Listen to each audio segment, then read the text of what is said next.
வணக்கம் நண்பர்களே! நம்ம இந்த வீடியோல என்ன பார்க்க போறோம் அப்டின்னா, நம்ம கோழி குஞ்சுகளுக்கு ஒரு பிரச்சனை வந்திருக்கு. இதோட மூஞ்சில பார்த்தீங்க அப்டின்னா, சிவப்பு நிறத்தில ரெட் மைட்ஸ் அப்டின்னு சொல்லுவாங்க. இல்ல அப்டின்னா நம்ம தெள்ளு அப்டின்னு சொல்லுவோம். சிவப்பு தெள்ளு. இந்த பூச்சி வந்து அதோட முகத்தில வந்து ஒட்டியிருக்கு. இந்த மாரி இருக்கிறதுனால, இது கோழியோட ரத்தத்த உறிஞ்சி, கோழி வந்து ரொம்ப வந்து பலவீனமாக்குது. அதனால கோழியோட எடை வந்து கம்மியாகுது. நம்ம இதுக்காக மெடிக்கல்ல வந்து ஃப்ளூமெத்ரின் அப்டின்ட்டு ஒரு மருந்த வந்து கேட்டு வாங்குனோம். இந்த மருந்து பார்த்தீங்க அப்டின்னா, கொஞ்சம் பவர் கூடுன மருந்து தான். நம்ம வந்து நார்மலா டிக்கு பவுடரு இதெல்லாம் போட்டு பார்த்ததுல வந்து நம்மளுக்கு வந்து ரிசல்ட் பெருசா தெரியல. அதனால இந்த மருந்த வந்து நம்ம வந்து இப்போ சூஸ் பண்ணியிருக்கோம். இந்த மருந்த வந்து பயன்படுத்தும்போது வந்து ரொம்ப பாதுகாப்பா பயன்படுத்தணும். கோழியோட கண்கள்ல, இல்ல அப்டின்னா கோழியோட வாயில வந்து படாம வந்து நீங்க வந்து பயன்படுத்தணும். இல்லன்னா பெரிய ஆபத்தில போய் முடிஞ்சிரும்.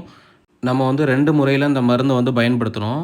முதல்ல பார்த்தீங்க அப்டின்னா, இந்த மாரி டைரக்ட்டா வந்து நம்ம என்ன பண்ணோம் அப்டின்னா, அந்த தெள்ளு இருக்க இடத்துல நம்ம வந்து போட்டு விட்டோம். 2வது பார்த்தீங்க அப்டின்னா, நம்ம வந்து ஒரு சின்ன குச்சில பஞ்ச வச்சு அது மேல வந்து போட்டு விட்டோம். இப்டி போடும்போது அந்த பூச்சிகள் வந்து ரிமூவ் ஆகுறதுக்கு நெறைய வாய்ப்புகள் இருக்கு. இது எப்படி சரியாயிருக்கு அப்டிங்கிறத நம்ம வந்து அடுத்தடுத்த வீடியோல பார்க்கலாம். உங்கட்டயும் இந்த சிவப்பு தெள்ளோட பிரச்சனைகள் இருந்துச்சு அப்டின்னா, நீங்க அத எப்படி சரி பண்ணீங்கன்னு கமெண்ட்ல சொல்லுங்க. நன்றி.